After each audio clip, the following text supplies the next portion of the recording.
అందరికీ నమస్కారం. ఈ సంవత్సరం సెప్టెంబర్ 22 నుండి దసరా నవరాత్రులు ప్రారంభమై అక్టోబర్ 2వ తేదీ వరకు. అయితే ఈ సంవత్సరం వచ్చే శరన్నవరాత్రులు చాలా విశేషమైనవి అని చెప్పవచ్చు. ఎందుకంటే ప్రతి సంవత్సరం ఈ దసరా నవరాత్రుల్లో 10 రోజులతో పాటు అమ్మవారిని పూజిస్తారు. కానీ ఈ 2025 సంవత్సరంలో మాత్రం 11 రోజుల పాటు శరన్నవరాత్రులు జరగబోతున్నాయి. దసరా నవరాత్రుల విశేషాల గురించి ఈ వీడియోలో తెలుసుకుందాం. ముందుగా వీడియోని లైక్ చేసి జై దుర్గా భవాని అని కామెంట్ చేయండి. ఈ సంవత్సరం తిథి వృద్ధి చెందడంతో దసరా శరన్నవరాత్రులను 11 రోజుల పాటు నిర్వహిస్తున్నారు. ప్రతి సంవత్సరం అమ్మవారికి 10 అలంకారాలు ఉంటాయి. కానీ ఈ సంవత్సరం మాత్రం 11 అలంకారాలతో అమ్మవారు దర్శనం ఇవ్వబోతున్నారు. దసరా నవరాత్రులు వచ్చేలోపు ఇల్లంతా శుభ్రం చేసుకోండి. ఇంట్లో ఉన్న పాత వస్తువులన్నీ బయట పడేయండి. ఈ నవరాత్రులు 11 రోజుల పాటు అమ్మవారిని పూజించాలంటే పెద్ద ఆర్భాటాలేమీ అవసరం లేదు. ప్రతిరోజు ఎలా అయితే పూజ చేసుకుంటారో అలాగే అమ్మవారిని పూజించవచ్చు. కానీ కొన్ని చిన్న చిన్న నియమాలను పాటించాలి. ముందుగా ఈ దసరా నవరాత్రులు వచ్చేలోపు దుర్గా అమ్మవారి చిత్రపటాన్ని తెచ్చుకొని మీ పూజ గదిలో పెట్టుకోండి. ఇక ఆ దుర్గమ్మ మీ ఇంట్లో కొలువైనట్టే. దుర్గమ్మ ఫోటోని పూజ గదిలో పెట్టి చక్కగా దీపారాధన చేసుకోండి. అమ్మవారి అనుగ్రహం మీ ఇంటిపై ఎల్లవేళలా ఉంటుంది. ఈ దసరా నవరాత్రుల్లో 11 రోజులు ప్రతిరోజు పూజ చేయాలనే నియమం ఏమీ లేదు. ఈ 11 రోజుల్లో మీకు కుదిరినన్ని రోజులు అమ్మవారిని పూజించండి. ఇక మీకు పట్టిందల్లా బంగారమే. ఈ నవరాత్రులు ప్రారంభమైన 1వ రోజున అంటే సెప్టెంబర్ 22 నుండి అక్టోబర్ 2 వరకు మీ ఇంటి గుమ్మం ముందు తప్పనిసరిగా స్వస్తిక్ గుర్తు ఉండాలి. కాబట్టి మీ ఇంటి ప్రధాన ద్వారం పైన గంధంతో స్వస్తిక్ గుర్తును వేసుకోండి. స్వస్తిక్ గుర్తుని వేసుకుంటే దుర్గమ్మ చల్లని చూపు మీ ఇంటిపై పడి మీ ఇల్లంతా కాసుల వర్షంతో నిండిపోతుంది. అయితే ప్రతి ఒక్కరూ తెలుసుకోవలసిన అతి ముఖ్యమైన విషయం ఏమిటంటే ఈ నవరాత్రులు 11 రోజులు మీ పూజ గదిలో కలశం ప్రతిష్ఠించి అమ్మవారిని పూజిస్తే చాలా మంచిది.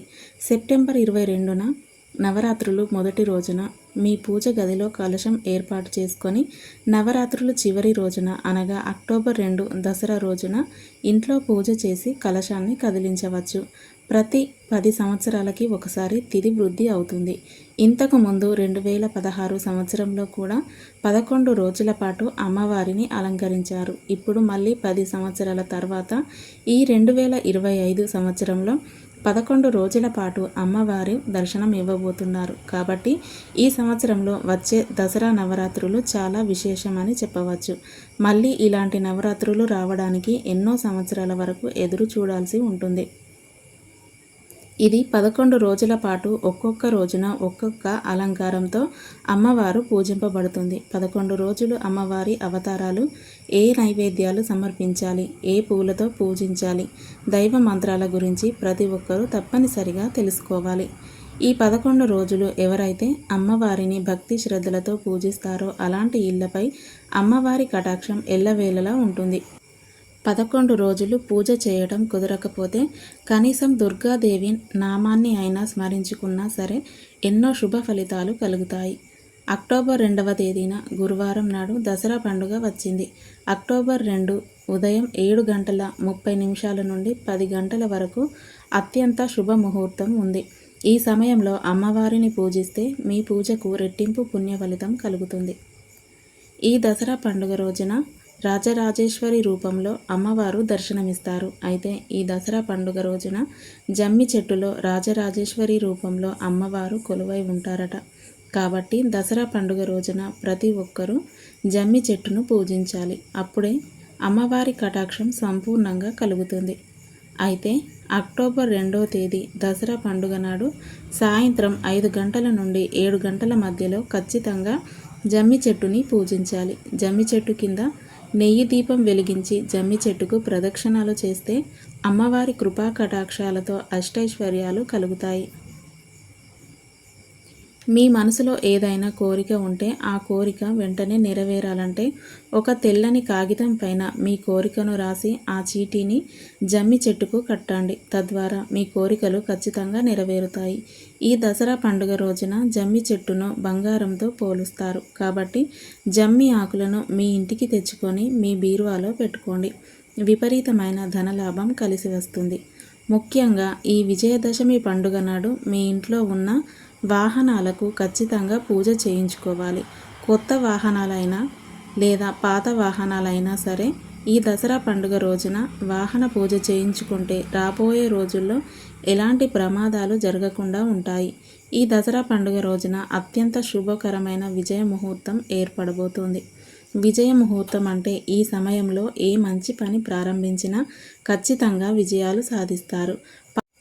పాల సముద్రాన్ని మదించినప్పుడు అమృతం ఉద్భవించిన ముహూర్తమే ఈ విజయ ముహూర్తం. కాబట్టి ఇంతటి శక్తివంతమైన విజయ ముహూర్తం అక్టోబర్ 2వ తేదీన దసరా పండుగ నాడు మధ్యాహ్నం 1:50 నుండి 2:28 వరకు ఉంటుంది. ఈ సమయాన్ని ప్రతి ఒక్కరూ గుర్తుపెట్టుకోండి. ఇంతటి అద్భుతమైన అమృత గడియలను అస్సలు వదులుకోకండి. ఈ విజయ ముహూర్తంలో కొత్త వ్యాపారాలు ప్రారంభించడం, కొత్త వస్తువులు కొనడం, మంచి పనులు చేయడం, ఇలా ఏ మంచి కార్యక్రమం చేసినా ఖచ్చితంగా విజయాలు సాధిస్తారు. అదేవిధంగా ఈ దసరా పండుగ నాడు పాలపిట్ట కనిపిస్తే చాలా మంచిదని అంటారు. ఈ దసరా పండుగ రోజున ఎవరికైతే పాలపిట్ట కనిపిస్తుందో అలాంటి వారికి విపరీతమైన అదృష్టం వచ్చి త్వరగా ధనవంతులు అవుతారని నమ్మకం. సెప్టెంబర్ 22 నుండి అక్టోబర్ 2వ తేదీ వరకు మొత్తం 11 రోజులు ఏ రోజున ఏ అమ్మవారిని పూజించాలో ఇప్పుడు తెలుసుకుందాం. సెప్టెంబర్ 22 సోమవారం నాడు శ్రీ బాలా త్రిపుర సుందరి దేవిని పూజించాలి. ఈ మొదటి రోజున గులాబీ రంగు చీరలో అమ్మవారిని అలంకరించాలి. ఈ మొదటి రోజున అమ్మవారికి ప్రసాదంగా పులిహోరను నివేదిస్తారు. ఇక సెప్టెంబర్ 23న మంగళవారం నాడు అంటే రెండవ రోజున అమ్మవారిని గాయత్రీదేవిగా అలంకరిస్తారు.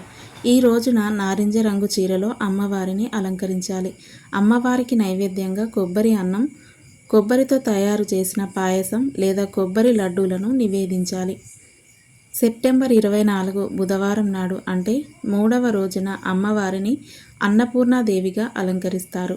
ఈ రోజున పసుపు రంగు చీరతో అమ్మవారిని అలంకరిస్తారు.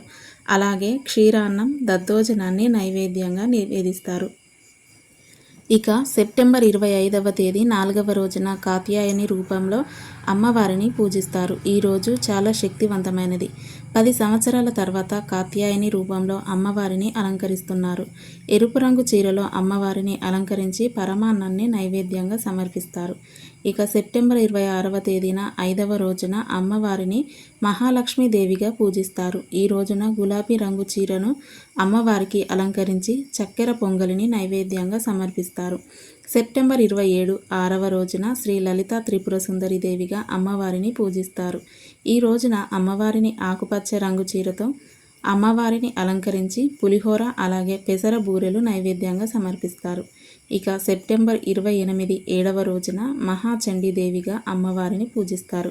కుంకుమ రంగు చీరలో అమ్మవారిని అలంకరించి లడ్డూలను నైవేద్యంగా సమర్పిస్తారు. ఇక సెప్టెంబర్ 29 8వ రోజున అమ్మవారిని సరస్వతీదేవిగా పూజిస్తారు. తెలుపు రంగు చీరలో అమ్మవారిని అలంకరించి అటుకులను నైవేద్యంగా సమర్పిస్తారు. సెప్టెంబర్ 30వ తేదీ 9వ రోజున శ్రీ దుర్గాదేవి అమ్మవారిని పూజించి ఎరుపు రంగు చీరలో అమ్మవారిని అలంకరించి గారెలను అమ్మవారికి నివేదిస్తారు. ఇక అక్టోబర్ 1వ తేదీన 10వ రోజు శ్రీ మహిషాసుర మర్దిని దేవిగా అమ్మవారిని పూజిస్తారు. ఎరుపు రంగు చీరలో అమ్మవారిని అలంకరించి చక్కెర పొంగలిని అలాగే పులిహోరను నైవేద్యంగా సమర్పిస్తారు. ఇక చివరిగా అక్టోబర్ 2వ తేదీ దసరా పండుగ నాడు అంటే 11వ రోజున రాజరాజేశ్వరి దేవి అమ్మవారిని పూజించి ఎరుపు రంగు చీరతో అలంకరించి పులిహోర గారెలను నైవేద్యంగా సమర్పిస్తారు. ఈ వీడియో మీకు నచ్చితే తప్పకుండా లైక్ చేసి జై దుర్గా భవాని అని కామెంట్ చేయండి.